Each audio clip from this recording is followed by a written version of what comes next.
Periods is a blessing from God, Babu Owino tells school girls. Embakasi East MP Babu Owino has made a sensational claim that the female menstrual cycle is a blessing from God.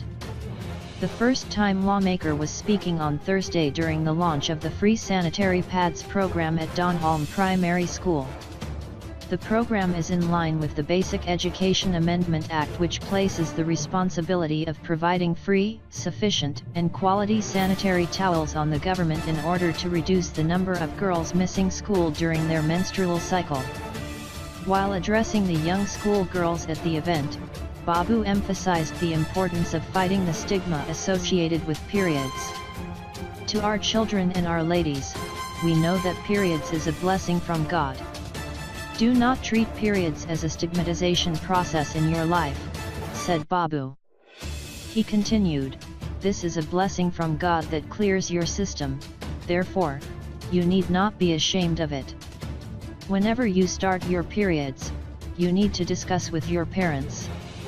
Do not be ashamed.